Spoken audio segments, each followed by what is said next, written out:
One, two, three, four, five. Hello, everyone, and welcome to episode 7 of the Good Touch for a Big Lad podcast. And today we have our biggest guest so far, someone who has scored in the Champions League, World Cup, African Cup of Nations, the Olympics, and the Premier League, and someone who I'm sure has a lot of amazing stories to tell. We are joined by former West Brom and Stoke City forward Peter Odemwingie. How are you? I'm good, thank you, Connor. Yourself? Yeah, very good, thank you. I'm very excited to obviously speak to you today, and I'm sure we'll have a lot of good stories. So, what's your first memory of really playing football? First memories, as in early days or in general? Just Early in days, general. first memory is having like a situation that stayed in my mind when there was a derby played in the city I was living in called Benin City in Nigeria. My dad was the doctor of the football team.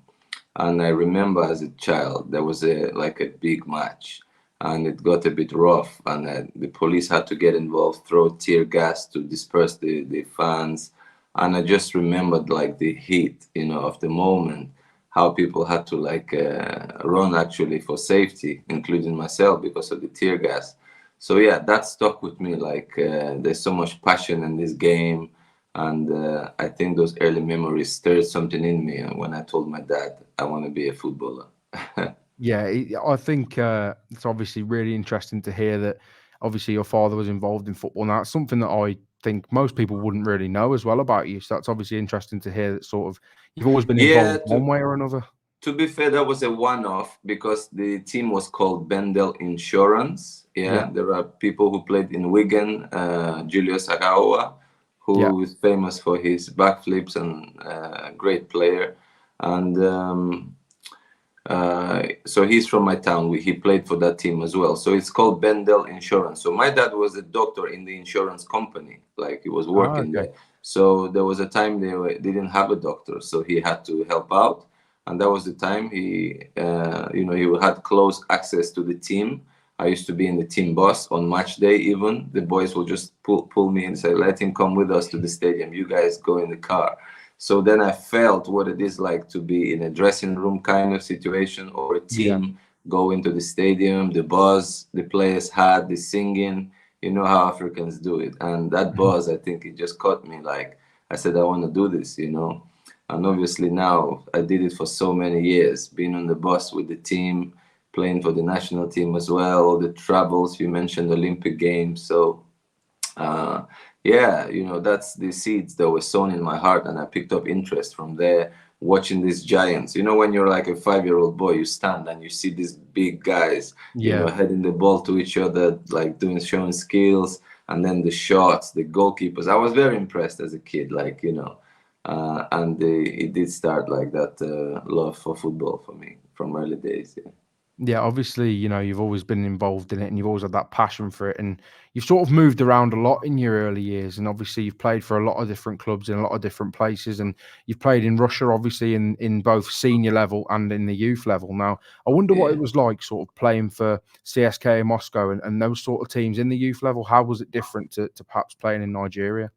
It was like a dream come true for me then. I was in a team called Kamas. So they were in Nabiernik Chelny, the city. So they had a first division team, highest division, what is our first division then. But when the Spartak Moscow, the CSK Moscow, Dynamo Moscow, Lokomotiv, when those teams came to play against our team, you just look at Moscow like it's another world because those big names, they play against the Ronaldos, the Champions League, and you just look at these people who are on the big stage, but they visit your little town. So we used to watch their games. I was really impressed with Spartak Moscow as a team. They move the ball nicely. There's a thing about them called the wall pass. They Yeah. can move the ball non-stop, like the wall pass, 1-2, 1-2, 1-2, and then it ends up in the net. They played really some good football in that time. And there was a favorite player of mine. He was a left-footed player, Ilya Tsimbalar. So I liked his movement so much that I started to copy his game. But before I started copying his game, my dad was someone, as a football fan, who appreciates players who can play with both feet. And he, from early days, told me, like, work on your left foot. And that's one thing that made me, I think, a decent footballer. When I had chances on either of the foot, I will attempt at least And then I got better and better at it. And now my first contract in Europe, my coach argued with me, saying, your CV says you're a right footer, but you're a left footer. I said, no, I'm a right footer. He argued with me, said, no, you're a left footer, because on my first training we were doing shooting exercises, and I was probably doing better with the left on that day. Yeah. So thanks to my dad, as a football fan, that's just his thing. Some people just liked something about football, Yeah. and he was keen on players who could use both feet equally. So that really was a great advice from early childhood, and it paid off at the end of the day. So yeah, then moving to CSK Moscow, I could when I come back to my town, how the boys used to look at me like, you play for CSK Moscow Academy, like that's big. That's like going from maybe not, let's say, from West Brom to Man United level, Yeah. So and the Arsenals. So yeah, I was there for a couple of years, made really good friends. It was like a boarding school. We had to go to school, and it was probably the only club that had a massive indoor stadium. So during winter, as you would imagine, Russia is very cold. So from training in my town outside in -25 Yeah. in the winter, I went training indoors. They used to host like this major tournament of former Soviet Union big teams every winter. So I used to watch Andrei Shevchenko that time when Dynamo Kiev comes to play against Yeah. Spartak Moscow. Those games, they're like absolutely amazing to watch. Big players, big teams. Because that time Shevchenko was starting, they were doing with Rebrov. People will remember Rebrov from Yeah. Tottenham. Luzhny, played for Arsenal. So Yeah. those are players I used to watch as a kid, like when they were just starting, making first steps in big time football.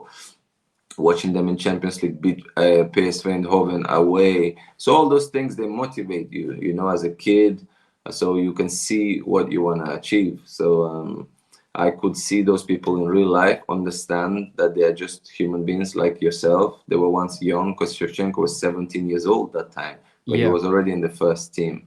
So that put us under pressure a little bit, that at this age, then you're watching Michael Owens scoring in World Cups early, but I was a late developer. So I wasn't one of those guys who, I even had maybe started shaving only at 20. So I was the smallest guy always in the team. I was like 3-4 years behind physically in Yeah. development, but I was skillful. Because my dad was tall, sorry, the CSK people were like, this guy, we can see the talent here, but why is he so tiny and short? So they had to actually, my dad then had to pay for my stay there, which is like, they said, we can have him, but we're not too sure, but you can pay, because it wasn't cheap to stay in the boarding school, go to Yeah. school and everything. So he had to, pay for my stay there. So yeah, and then that environment is very competitive. So next door to us was the indoor athletics. So you see Yeah. me people know me as a fast runner. So I used to watch Olympians next door. Our coach will take us to do lots of running. It was like an army training. CSK is called Central Sports Club of Army for a reason. So I Yeah. went through a bit of an army style training. We used to do all the runs, and some people argued that at that age we shouldn't have been doing so much of it. But our coach believed in jumps. Like, we used to do all these hurdles, a lot of them, and do like 400 and 800-meter runs. So it got us fit. So every coach in my youth times, they contributed a lot to my development, including CSK Moscow, my coach. And it's actually through him I came to Lokomotiv eventually, because he was coaching Lokomotiv when I was in Lille.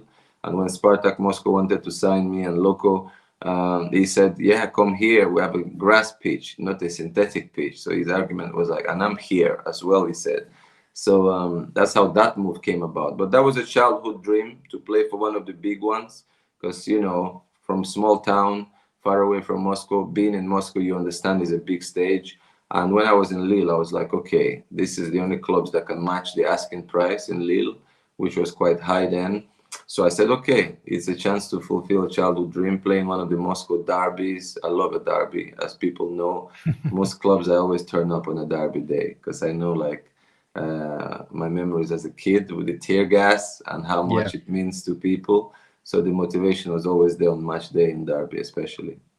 Now, obviously, when you've played in Moscow, it must be a big difference, obviously, at youth level playing there to then going back to Nigeria to play football, at a professional level as well, of course. Obviously, the climate's different, the way that they play is different, the level's different. So how did you find that when you went back there to play? Yeah, it was hard, my game was a bit different to the one of African players. I was less about 1v1s. I just had a nice touch, nice cross. I'll, finishing a little bit. The climate, everything was different, but the excitement to be around players that are so skillful, I just, enjoyed being amongst them. They're a bit maybe stronger, faster as athletes. So in my time when I arrived in Nigeria was Julius Agawa, Pius Ikedia. Those are the two big names that made it big in football on international level. Pius played in World Cup against England even in 2002. A few years after I met him there. He played for Ajax Amsterdam. So those are players also that their presence around motivated me, because I used to watch them go play for the Olympic squad, then they come back, then they go play, get capped by the senior national team. So learning, watching them. Julius actually played a good role, big role for me as a striker. He was so determined to score a goal, and the whole country loves him. And I used to watch him play. That his determination to go and get that ball that doesn't seem to be yours. He goes for it, and then he scored a few goals against Senegal and the AFCONs in 2000. And I was then thinking, now, this is what I want to do. I signed for Bendel Insurance then in 2001. And in 2002, I was in the senior national team. It happened like a miracle. I wasn't supposed to make that big jump. But all of a sudden, the league started for Bendel Insurance in the same stadium called Ogbe Stadium, where I was thrown over the fence to avoid the tear gas going in my eyes. As a kid, I started playing there, my first steps. And I started scoring in nearly every game, home and away. So I was leading top scorer with another guy called Rabiu Baita from the north. And they invited both of us to the national team before the World Cup in Japan, Korea, where we were in the same group with England. So that time I was feeling like a tourist, but I was a member of the Super Eagles, capped once against Kenya. But I felt like they took me there just to feel the presence of a big stage, because Nigeria went with 26 players but registered only 23. It was a heartbreak because my name was always on the list until the final list was released. So it was a heartbreak, but there's a former legend in Nigerian football. He put a word in for me. His name is Segun Odegbami. He was a right winger. He said, it's not fair what kind of you guys did with this guy. Gave him so much hopes, and on the last day, his name is out for the World Cup list. But they said, okay, we're gonna take a few more players. So they took 26 instead of 23, and I was like a tourist taking pictures with David Beckham, David Seaman, Rio Ferdinand, or David James. I remember that day like yesterday, how I was watching them walk in the tunnel, and this guy seemed to me so massive. I have a picture with David James to my right and David Seaman to my left, and I was this tiny thing standing between them. I'm like, man, I hope it's just goalkeepers, like all players are not like this size in England. So then you have Rio and all these guys, Campbell, my big boys, so. But it only gave me a buzz, I'm somebody who moved by faith. When we read our Bible, the story of David and Goliath is encouraging. It's sometimes faith can move a mountain, as they say. And actually, talking about it, today I ordered this online. Faith can move a mountain. So it's Matthew 17:20. So so I always tell people, have faith in themselves in whatever they do. It's a matter of time. If they have a goal, they work towards it, you can achieve it, and also it's okay to not get everything you want, because I wanted to play for world's top 10 teams and England's top 5. It never happened, but I'm still glad, I'm grateful I had still a decent career to be proud of. But I have to accept the fact that many people rated me in France, especially the press. I heard once a chat that they said they thought I would make it really big in football. But obviously, the international career, the Olympic silver, all those things compensated for the loss of not playing for the Arsenals and AC Yeah. Milans, which the talent was there to do. But Premier League also, not the biggest club in the league, but I made noise enough Yeah. to be recognized here, 3 Player of the Month awards in Premier League. So those things, those little things. Once I was man of the match in the World Cup.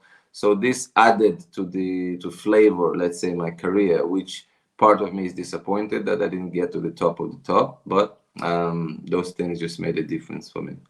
I think that's really good for people who are going to be listening to this as well to hear, because obviously a lot of people will be obviously not professional footballers, but people will be doing things in their life that perhaps, they might be not seeing results yet, or they Hmm. might not be seeing things that perhaps are positive or things that look promising for the future. But I think that's a really good lesson in terms of, making sure that you've got that consistency and the resilience to carry on, because, a lot of people will just give up if they think something's not working, or if the formula's not quite balanced or it's not quite working for them. They'll be willing to give up and sort As of, someone who likes philosophy from like early teens, my mom will put some books on the table for me, like philosophical books. That helps a lot to yeah, navigate through life. Then later on came my faith in Christ and the Bible. Um, what I always heard in Russia is these words: participation is more important than winning. So the first step is to be in the game, just participate.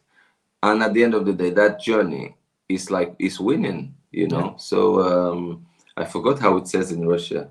Uh, so it's actually translated as that participation is more important than winning, because without participating, you can't win. So you have to keep going, and the victory at the end of the day is against what you thought you could do, yeah, because to an extent, I can also say to myself, mate, there was a time all of your teammates wrote you off. They said you will never play for Nigeria. When I was watched them in '96 play the Olympics and win it in Atlanta, and I was so inspired by they because they beat Argentina in the final, Brazil in the semi-final with Roberto Carlos, Ronaldo, all these big players, and I watched them win that gold to come back from like 2-0 down or 3-1 down in the final. So I was like, I'm going to play for Nigeria. They're like, yeah, you keep dreaming, So looking back, you have to compare to something. For me, at some point, I was happy with just play for Nigeria. And yeah, then later, when I got there, I was like, oh, I want to win something with Nigeria. So a few bronze medals was disappointing. I had it in the semi-final, missing a penalty, the only one missing a penalty for Nigeria in my first AFCON in Tunisia, when JJ Koch was our captain. It was just a pleasure to play with big players. I wasn't expecting to play a lot that AFCON, but they gave me a chance. I took it. So Nigerians were not as angry with my miss of penalty as they would have, because I scored few important goals during the tournament. And straight after that, actually, for the third match place, I scored the second winning goal with a rare header. That was my weakness in football. I scored few goals with the head that seemed like I could head the ball, but I'm the worst header of the ball you will ever see.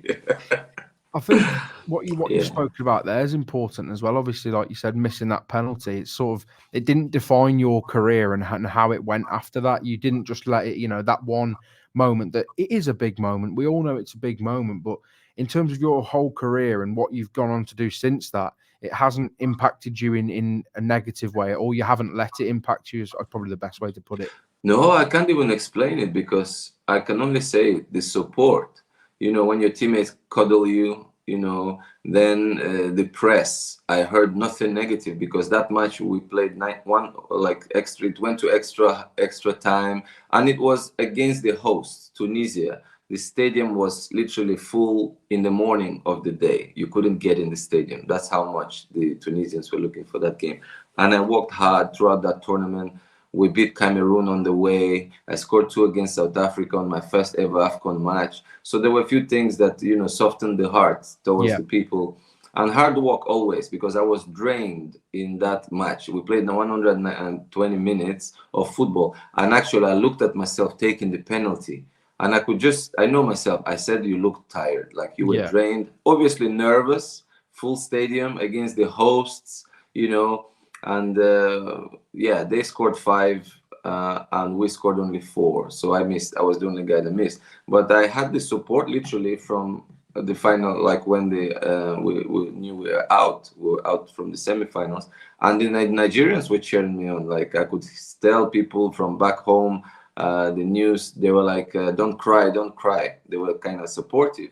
So the press plays a role here because England players, they get lifted up by the press, and then if penalties come, they get taken out. And Yeah. I'm pretty sure there are some people who, after that, didn't find their feet mentally completely. That love for the game and passion for your country diminishes when there is like critics and criticism, and they kind of get bullied kind of Yeah. psychologically, because the world is like that. They only, not only, but for the most part, they remember the bad things, like, and they will keep reminding you of it, and it stirs those negative emotions. But I had the support, and obviously the sooner I got the support, and next game I still scored in for the third place, and we got the bronze medals. And Nigeria felt like we have a player here, for the future, and he will serve the country well. So it didn't linger on my mind too much. Although looking back, I say I wish I scored it to get to the final. And yeah, and my friends, Tunisian boys, they keep, every time I see them, thank you, Peter. They keep laughing, because yeah, I have good friends who play from Tunisia. I was on the retirement game of Karim Hagi, who was a young center back then. He had a good career in Germany. So I went on his retirement game a couple of years ago, and the guy who played in Southampton and coached. What's the big Tunisian center back? His name just came out from my head right now. He was, yes, very well known. It came out of my head. Yeah. Is it not Haji? I'll remember it during our conversation. So he was there, and all the rest, they were like remembering that day and say, because they won it. They eventually went and win the AFCON. So yeah, so you have to deal with disappointments a lot. You know my story, even with West Brom, all this, my transfer saga. I've dealt with a lot of disappointments in life, but the most important thing is to always bounce back from whatever it is. Whatever it is, it's always in the past. You can't change it. You just have to, whatever is in front of you, you just try and get the max that's still available. So football is ups and downs. Everybody knows it. My clubs, West Brom, know it very well. Like the boing boing, one time jump up, jump down. Stoke is struggling right now. And I think this weekend they're playing against each other. I want West Brom to promote back. They have a new owner. Things are getting back from like the dead, really, because they thought they would lose the stadium, lose the club. A year ago. Now new owners, how do we say it? Fresh air, a breath of fresh air. Yeah. Yeah, and the coach is doing well. There's promises there, but Stoke then need points to stay up in the division. So I'm like, who am I supporting on the day? I always say I support the home team. So the more fans watch it in real life, they go home happier. Because when I was here, I watched the game. I said I don't mind West Brom winning here. It was a 1-1 draw. So, like yesterday, somebody threw the question at me: Stoke or West Brom? I said it's like my parents. It's like mother and father. I cannot choose between either.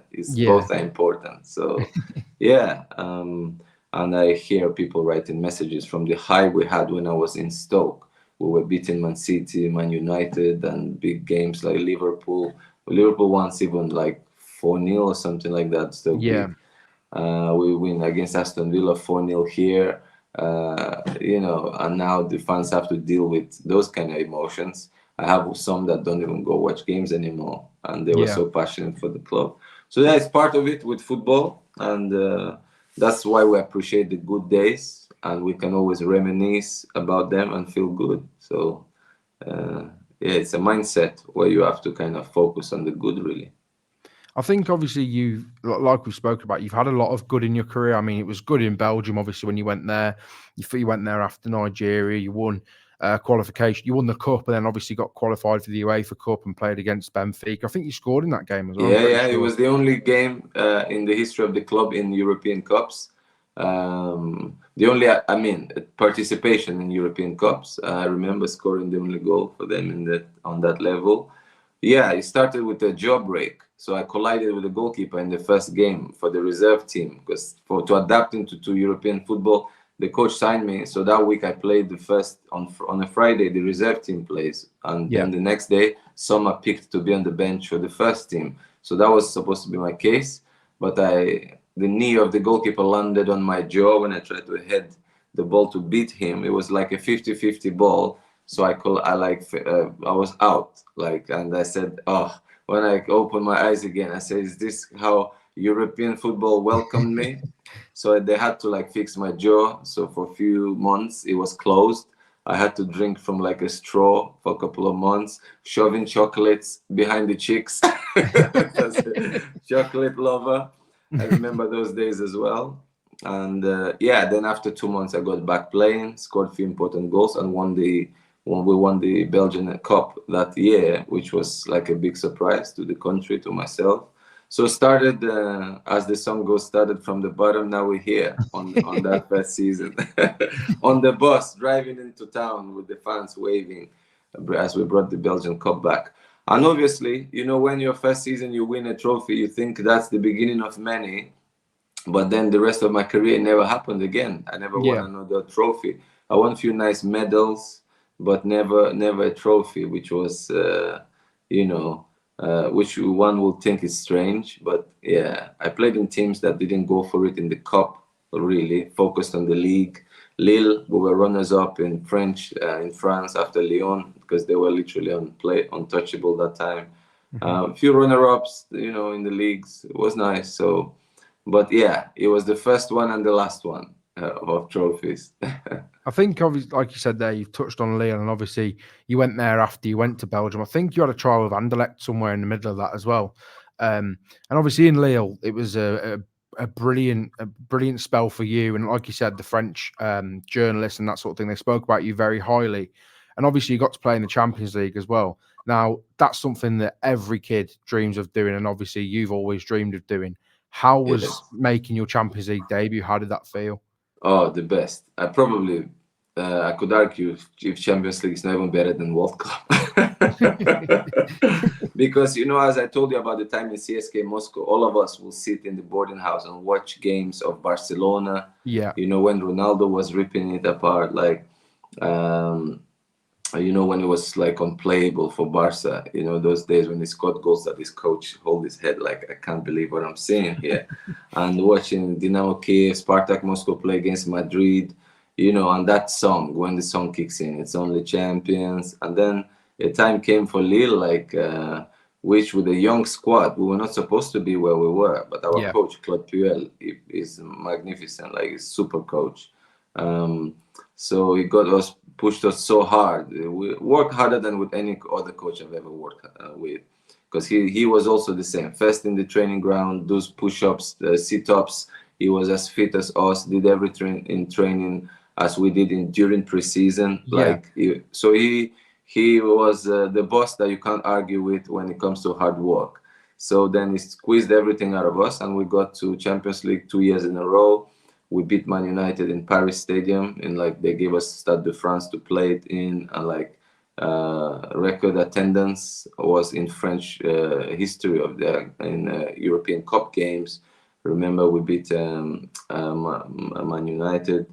Um, Remember losing to Man United with Ryan Giggs scoring that type of goals where before the whistle is blown, they score. You know, those Yeah. special moments in football were through Champions League, because you know that that's next level. Playing against AC Milan, and that was a team I was a fan of as a kid. So Yeah. if you ask me as a fan, what's your team? I will say to you AC Milan. From the time George Weah, who was the first African to ever win Ballon d'Or, Maldini, all those guys, Baresi. That time, AC Milan was top side. Played against them, scored in Champions League. You know, imagine walking for me as a Russian boy, like who never thought he would be there, walking out the tunnel in San Siro, and then after that I hear the Champions League song. It was unreal. So I Yeah. had this childlike mind till today. You know, I don't need much to be happy, to be honest. I'm grateful to God for a heart and a mind He gave me, because when you don't expect much and all of a sudden you get something, like it's such a big bonus. Yeah. And yeah, I felt really blessed with all of that.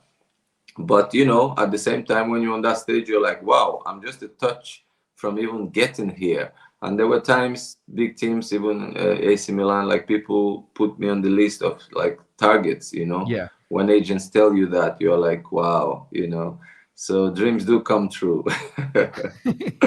It's not Yeah. many. There's not many footballers that can say that they've obviously played against AC Milan. Never mind scored at the San Siro against them, and I think you drawn that game as well. So it No, was we obviously lost. We beat them 2-0. We beat them 2-0 to send Anderlecht, who was the team I had a trial with that didn't yes, give me a contract before I signed for La Louvière in Belgium. So I had like all the disappointments to the payback time it was. And I scored against Anderlecht in Champions League for Lille.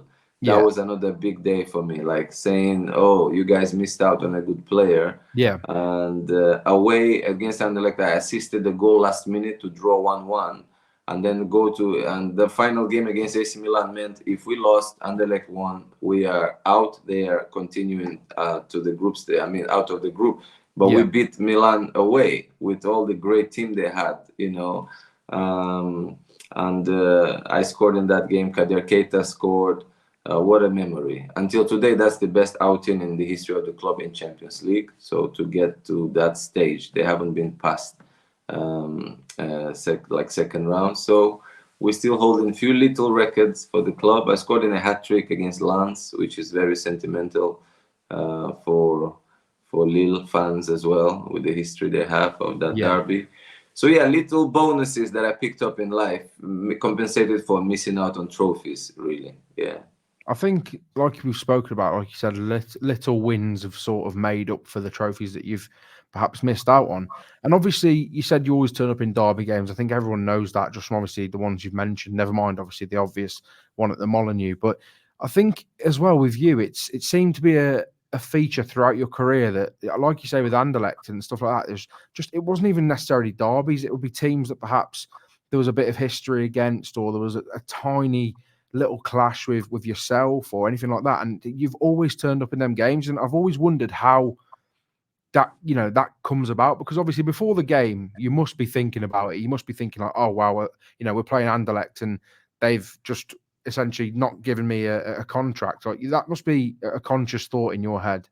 Oh yeah, of course. Even a week before the game, not just on the day. You are buzzing the whole week, and you're trying to do everything right. Hydrate enough, train, stretch enough, prepare that there is no excuses that you did not perform. You sleep extra. You have an afternoon nap. You're not doing anything extra, like after training, walking in town. Like you prepare for the game. That Yeah, buzz is there. Even with Anderlecht one, it was even the Anderlecht, a Belgian journalist interviewed me, and he said to me, if you score a game before in the league game against Nantes, he said, can you do this? Like send them a message that you're coming for them. And when I scored, I did do it. It was more for him, because as a human being, as a person, he knew my story. He yeah, realized what happened there. I was there for nearly a month and a half. Then at the end of the day, it was a no contract. But the good thing is you'd never know who is watching. So the yeah, reserve team coach, who is Daniel Renders, he rated me, and he called my first coach in Belgium, Ariel Jacobs, then, who was his friend, say, there's this player here, they didn't give him a contract, and you're looking for a winger. I think he's a good choice. So I went there for a 3-day trial. He wanted to have a look at me. After one day, he said he's going to sign me, So you never know who is watching. So the word he put in for me gave me the chance to start that time. I would have I was in Nigeria international already, coming after World Cup. I would have found a team eventually in Europe and start playing. Or maybe that time I would have had to return to Bendel Insurance, continue playing there until the right move comes.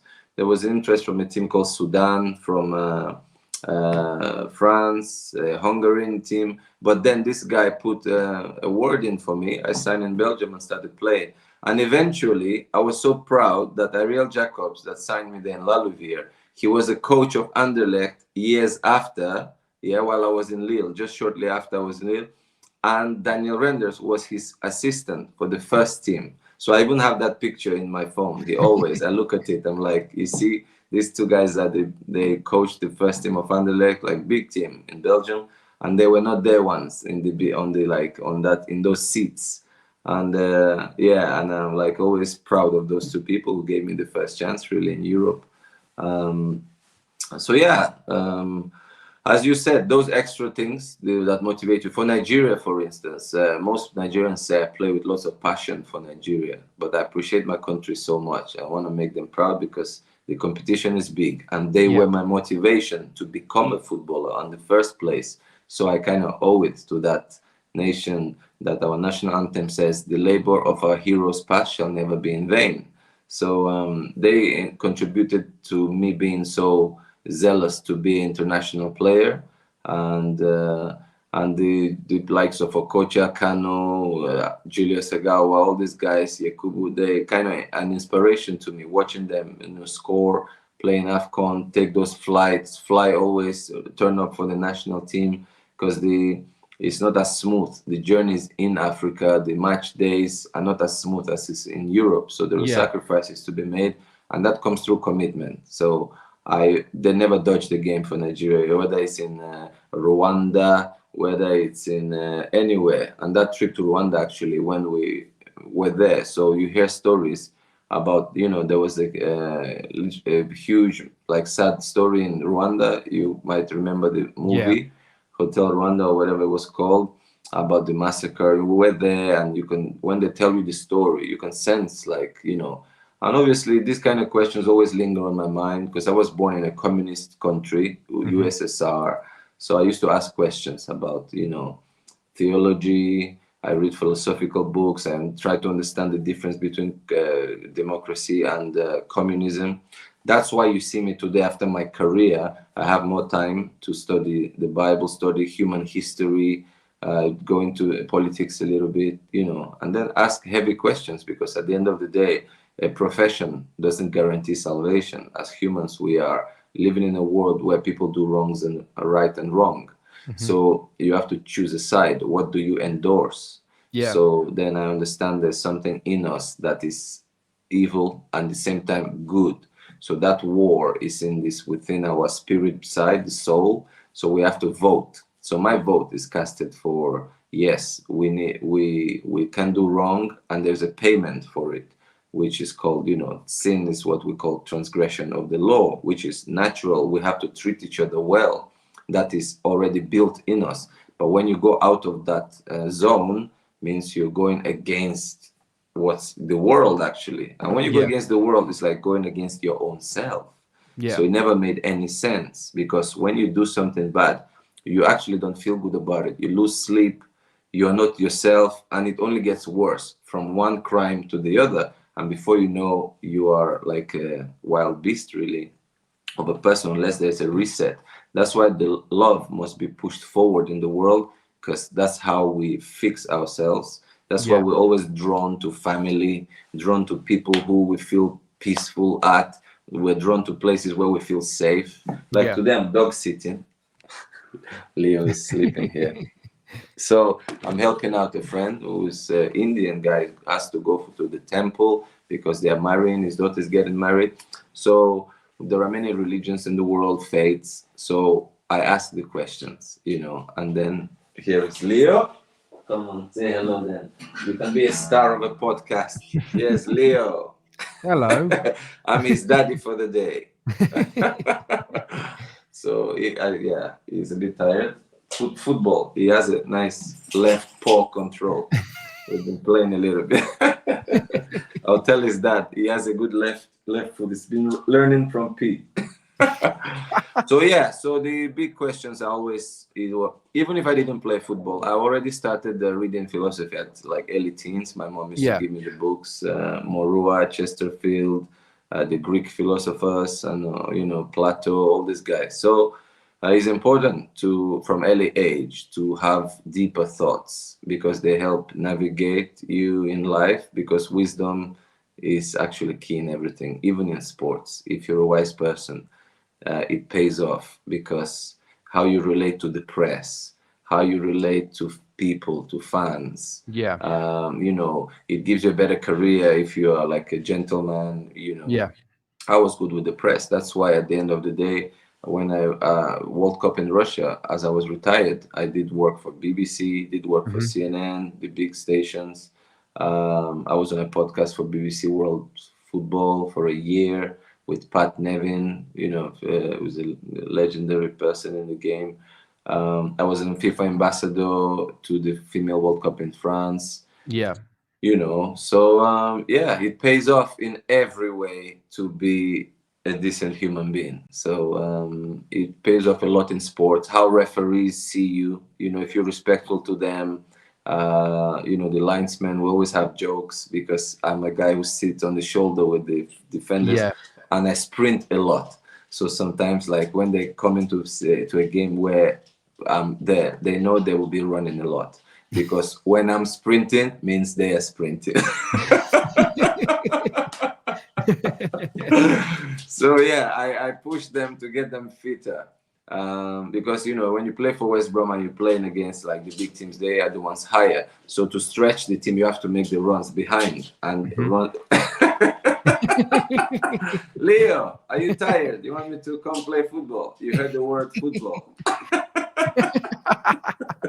Okay, give us how many minutes, Connor? High five. High five. Okay, mate. Let me open the door for you. Go run around a bit. Yeah, come on.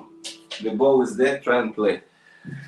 So yeah, that's my little company for the day today. Half a day. Then I'll go practice golf because PGA professional now. So that's another thing I was motivated to complete. And it's again coming from motivation. When I was playing with a guy who is a pro, who turned pro then, and he once said, "If the day you beat me, I will quit. I will quit golf." Yeah, and now he sees me. We qualified the same year as PGA professionals. So Yeah. when you sow a seed to me, like challenge me, I take it up. I'm like, okay, you know, we're gonna see. And last year I had a score equal with him on a pro event, Yeah. and I wish I held a pot there that would have beat him. But I wouldn't have told him. I would have said to him, you know, I'm a guy that I I I work hard. You know, Yeah. I'm the type that was on the driving range, 0 degrees, it's snowing. I was practicing because I wanted to get good at golf. I'm a guy who's playing guitar 2 years. People are saying, "Guy, they wrote me off also on Twitter. Singing is not for you. Guitar is not for you." I Yeah. said, "Give me some time, mate. I will get to at least a level where you will say, okay, it's not that bad." So yeah, it's life. There's so much to do in life, you know. So long as you know, the Bible says, "Whatever your hand finds to do, do it with all your might, because Yeah. there is no job or work to the grave where you are heading to." Because at the end of the day, we're temporal beings. In this body is a temporal thing. It's a temple of our real person, and the real Yeah. person is a spirit, is a soul. You know. So while we have this thing, to use it to its best, and enjoy everyone else who makes us excited about life. Because I said once on my lives, when I watch athletes succeed, when I see people win, I get tearful, because it's like my joy, because there's a fellow human being who, I know the journey of a sportsman. It starts from childhood. I see Yeah. parents taking them to the games, to the trainings. I Yeah. see the sacrifice my parents take, you know. That's why when I had the drama with West Brom, it involved Roy Hodgson criticizing me publicly about my commitment to the clubs and whatever. And it's not something I can accept. So that's caused my thing, the fallout really, twice, you know. And I'm like, no, because the journey to become where we are is so big. You have to be Mhm. careful with the words you choose. And once words go out, as the Russian saying goes, a word is not a bird. Once it fly out, it don't come back, Yeah. right? So yeah, so I appreciate opportunities, you know. So when they come, I take it, you know. Next goal for me now is I do my evangelism. I want to be Mhm. good at it, you know. The Bible says, study to show yourself approved, you know. And then I want to learn languages. I want to add Yeah. Spanish or like Portuguese one or Italian maybe. You never know. One day I might be a coach AC Milan. You never know. Or be an assistant at least. Dream come true. For that to happen, you have to place yourself in the position. Yeah. Can that happen? If you speak few languages, there is a chance. If you don't, there is very little chance. So I will do my football badges soon. My UEFA B, UEFA A. I know I will have a career in coaching because I love the game and I know a good player, and I know what fans like because I was once a fan then a player. Here when they moan, you listen. Yeah. What do they want? What type of football they want? You know, and I think I'll make a good coach. Some of my colleagues, players who already have the license, they're like, it's not for us. Like, I had a friend who was Shea Olofinjana, played for Wolves. He's now, I Yes. think, he worked as a sport director in FC Zurich. Yeah. So he did the director's course, but he also did the UEFA Pro license. But he's like, coaching is not for me. Like, I don't have it to deal with characters and players. Like, I'm not that crazy because you Yeah. need to be a bit nuts to be a coach. Yeah. There we go. I need to coach this guy. Leo, you want some coaching? Shall we work on your right paw? So yeah, as you can tell, he's telling us it's time to wrap up. We can always do another episode if you want to talk about something in particular. Yeah. We can do that. But you Yeah. know my journey, as you said, you did a homework. And French press called me a globe trotter. So I've traveled a lot. And that time, I haven't even been to England. I Yeah. haven't been to Russian League. I haven't been to Indonesia, which was another crazy experience. The fan movement there is huge. They love Yeah. football, especially players who played in Champions League. Because me and Michael Essien were the two big names, and Carlton Cole that Yeah. signed that year for the league. So that was me finding any little opportunity to still stay in the game. Because after ACL surgery, I had injuries an injury, big one in Stoke. Stoke's story is so beautiful as well, how they supported me throughout my comeback from that injury, because things started for me so good to Yeah. then end up with a cruciate ligament. I had to do 2 surgeries with the meniscus and the ACL. Still got to a decent level, but then they signed Shaqiri on the biggest transfer. You know, he was going to World Cup playing for Switzerland, so it was hard to get in the team. Crouchy was on fire, scoring important goals, setting records as a striker there. Notovic on the left side, so it was hard to get into the team. But then I went to Bristol to help them out during their battle with relegation. That's also cute little memory, you know, for myself. I'm a humble person. I wasn't acting like the big boy there. I can't play on this level. When they helped them out a little bit, then went to Rotherham. Boys were like, you know, this is like, you didn't, because they said the first joke, Scott Allen is a Scottish guy, said, because I knew him from West Brom days. When I walked into the dressing room, there was this steam. It was all like the showers, the steam was coming into the dressing room. It was like they were sharing a building with the golf club. That's how poor the facilities were at that time. But now they built nice facilities. Yeah. And when he said, you signed the contract at the stadium, right, Peter? I said, yeah. He said, they didn't show you this before you signed, right? I laughed and said, no. They used to bring food on a van to after the training. There was the dressing room there was no door, and the steam from the shower was coming in. As you changing after, you can barely see each other, find your clothes.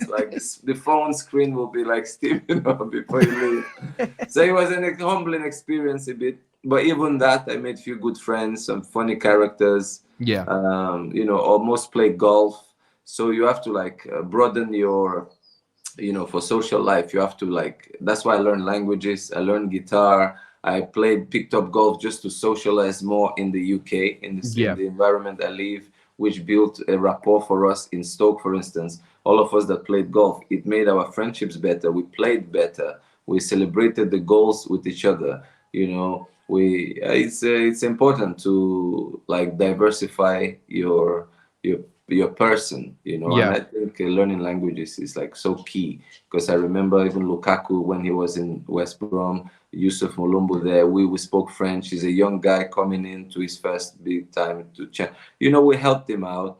Gonzalo Hara, for instance, was the only Spanish-speaking guy in our dressing room, but Mulumbu could speak. So they were friends. You could see them giggling all the time together. Yeah.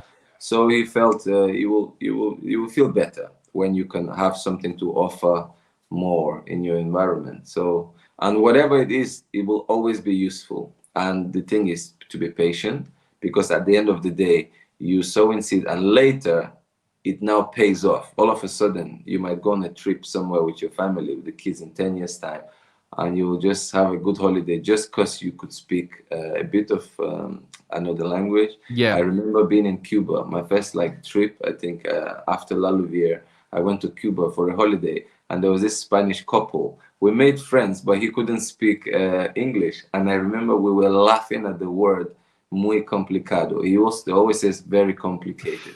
And just the way he said it, we used to just burst into laugh, you know? And he go all the time. He said very complicated. so, so yeah, we couldn't express himself, but his wife Maria could speak. So as much as complicated as it was, me and him had a huge, big laugh always. And I remember that trip just from that alone. Javier was his name. Yeah, they had the team. It was supporting. Is it? Yeah, I forgot the name of the team. Is it one of the Atleticos? It's not Atletico Madrid. It was another one. Bilbao. Maybe Bilbao. Yeah. So yeah. So little things in life, they matter, but people like don't underrate it. Yeah. Yeah. Yeah. Well, In Indonesia was the final one also. I picked yeah. up a bit of Indonesian language. You never know where it might be useful. One day I might go there, coach their national team. Yeah. So yeah, you never know when those fruits will show up and be useful. Well, like you said, we've spoken about a lot. There's still obviously a lot to speak about. So I'm sure we'll probably speak again. If you want to do another recording, we can do it. Then you can be specific about what we didn't touch on this one, and we Yeah. can I go mean, for it. obviously, I think we've done about half of your career anyway, and then we've just sort of got to speak about sort of like Locomotive. Obviously, going there was a big move. Then you obviously got the Premier League and that sort of thing, and then a bit about the Olympics. But it's Yeah, been we can really, have 10 been minutes really about nice. on that if you record longer ones. How long have we been on? 50 minutes. 50. So what's your podcast? An hourly podcast? It's normally about an hour to an hour and a half. Some of them, yeah. Okay, so let's just finish it off then. Leo is chilling here, lying down on the floor, so he's okay. Oh, Until okay. he calls me again. Come on, enough. So obviously you grew up in Russia and then you returned there, and that must have been amazing. Obviously you were brilliant at Locomotive. Obviously got your move to West Brom, but when you moved to West Brom, there was a lot of obviously disgruntled Locomotive fans, and it was a bit of a Yes, yeah, the yeah, it fans, was yeah. a tough one, wasn't it? So Yeah, I just because wanted I to was on sort a of gold drought. For a few months, I didn't score for Locomotive. Then I arrived Premier League, and on my second day in England, I scored a winner in Premier League last minute against Sunderland.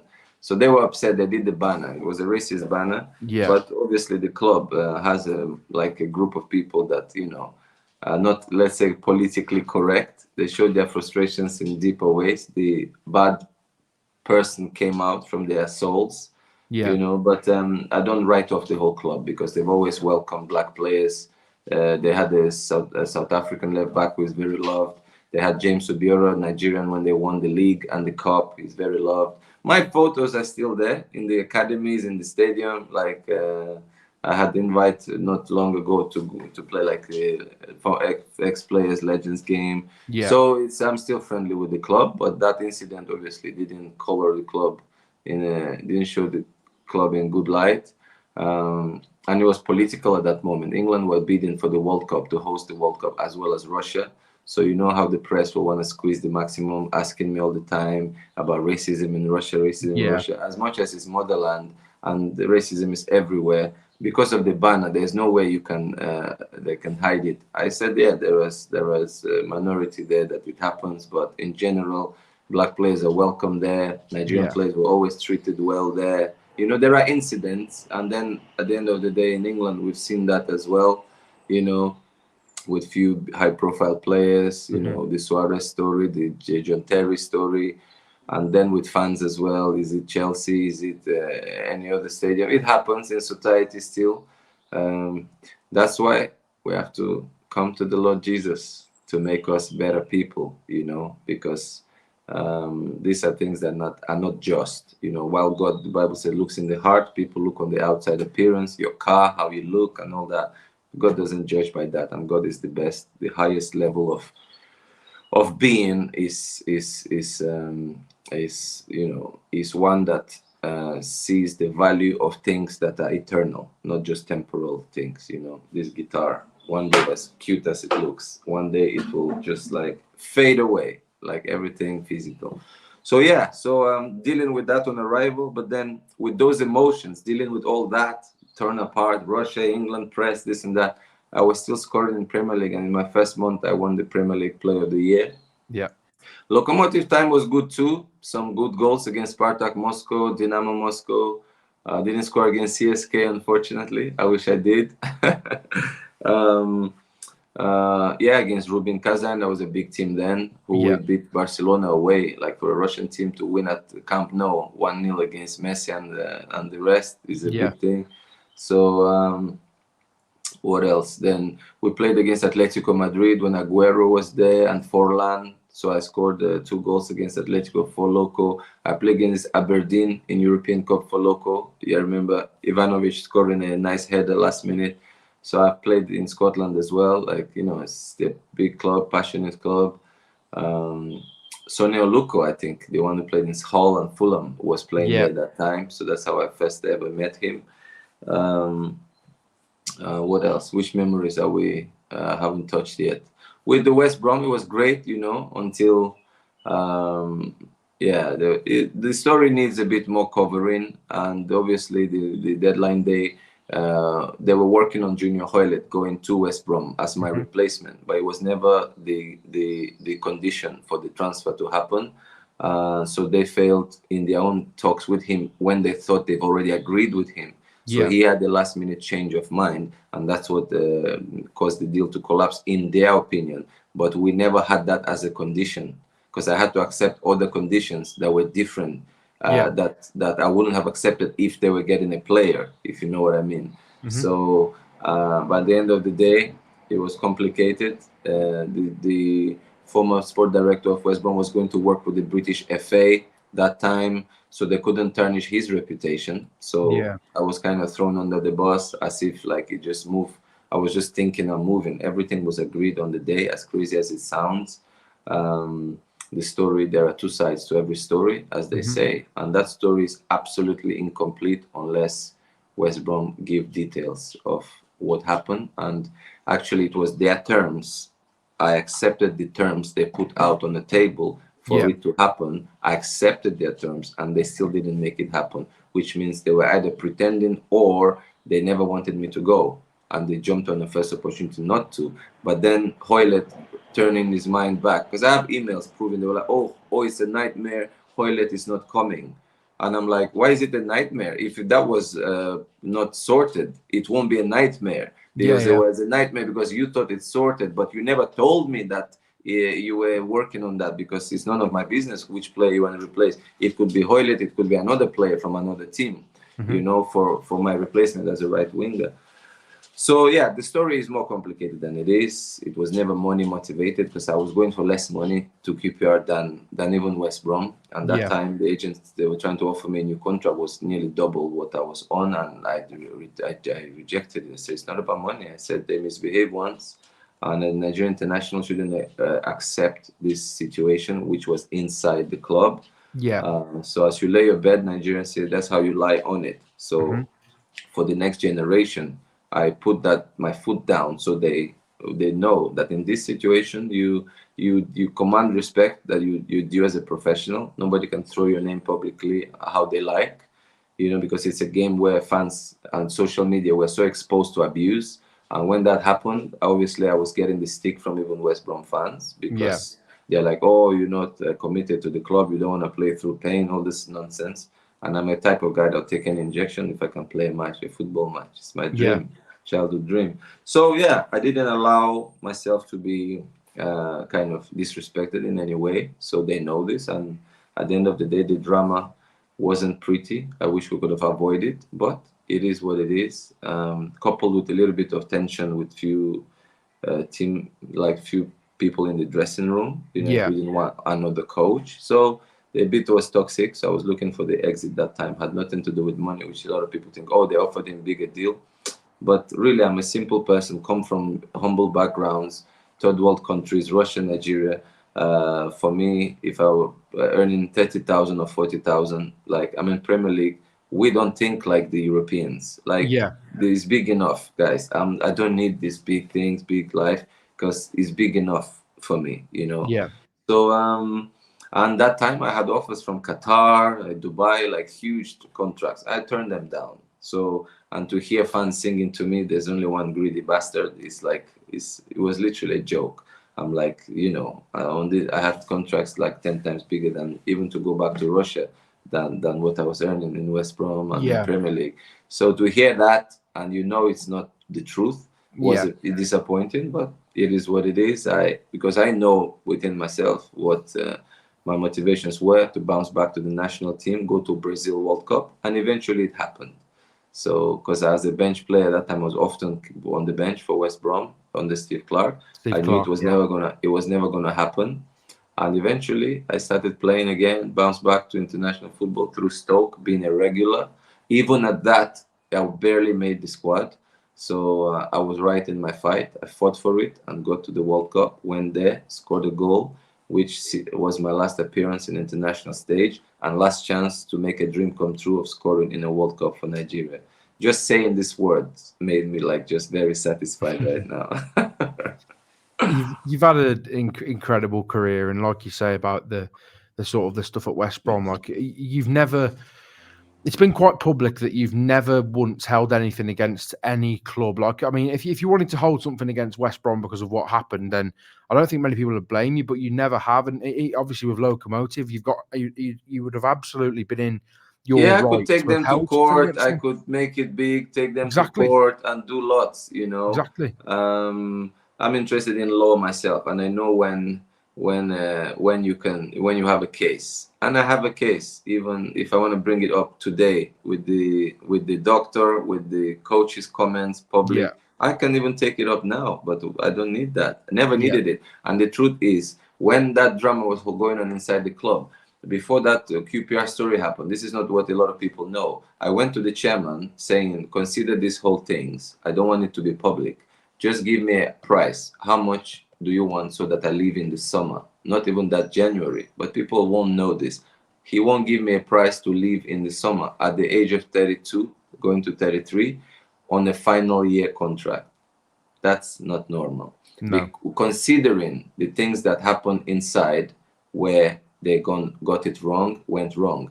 yeah, So, and I was going to accept a price that was very reasonable, hmm, even in favor of the club and the chairman. Yeah. yeah, At the end of the day, I was proven right because 6 months later, he was paying me for doing nothing because they didn't give me even playing chance more than 5-10 minutes in a few games. yeah, He, at the end of the day, he gets very little, yeah, not even half of what he was gonna get 6 months ago. In that half, he paid me salary up till from January till yeah, August.